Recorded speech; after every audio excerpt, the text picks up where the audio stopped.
আসসালামু আলাইকুম। আটা দিয়ে বানানো যায় এরকম একটা নাস্তার রেসিপি আজকে শেয়ার করছি, যেটা সকাল বা বিকেলের জন্য বানাতে পারেন, আবার চাইলে বাচ্চাদের টিফিনের জন্য বানাতে পারেন। রেগুলার নাস্তাটা একটু ঘুরিয়ে বানালে খেতে দারুণ মজার হয়। আর আজকের যে নাস্তাটা শেয়ার করেছি, রান্না করে যে উপকরণগুলো থাকে এগুলো দিয়েই হয়ে যাবে। প্রথমে আমি এখানে 1.5 কাপ আটা গুলে নিচ্ছি। আমি প্যাকেটে সাদা আটা নিয়েছি, তবে আপনারা এই রেসিপিতে ময়দাও নিতে পারেন।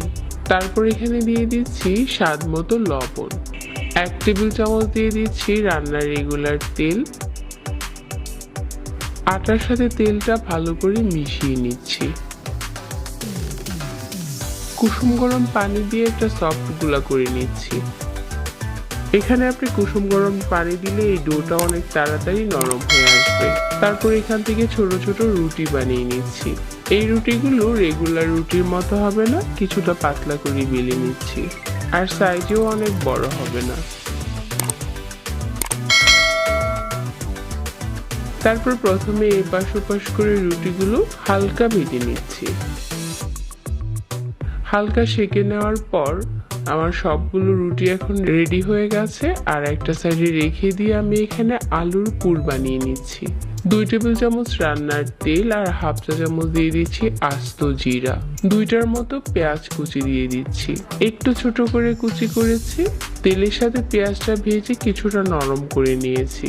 তারপর এখানে হাফ চা চামচ আদা রসুন বাটা আর হাফ চা চামচ 1/4 চা চামচ লাল মরিচের গুঁড়া আর 1/4 চা চামচ দিয়ে দিচ্ছি হলুদের গুঁড়া।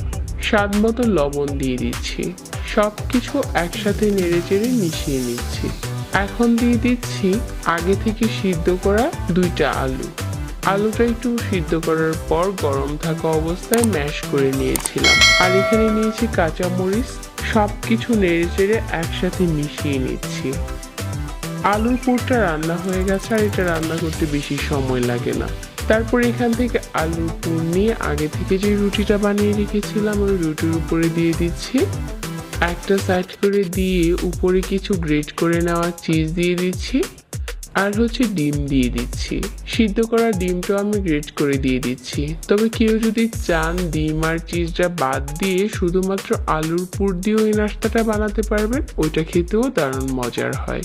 যদি হাতের কাছে থাকে তাহলে দিতে পারেন, না হলে স্কিপ করা যাবে। সবগুলো যখন একইভাবে বানানো হয়ে গেছে, তারপর চুলায় তাওয়াতে মিডিয়াম আঁচে তেল গরম করে নিচ্ছি। আর এখানে 3টার মতো করে দিয়ে এপাশ ওপাশ করে ভেজে নিচ্ছি। উপরে যখন দারুণ একটা কালার আসবে, ওই পর্যায়ে উঠিয়ে গরম গরম পরিবেশন করার পালা। ঝটপট একটা সহজ নাস্তা রেসিপি আজকে শেয়ার করেছি। যাদের কাছে এরকম সহজ রেসিপি ভালো লাগে, চ্যানেল সাবস্ক্রাইব করবেন আর আমাদের পেজ ফলো করবেন। সবাইকে ধন্যবাদ জানিয়ে আজকে এখানেই বিদায় নিচ্ছি। আল্লাহ হাফিজ।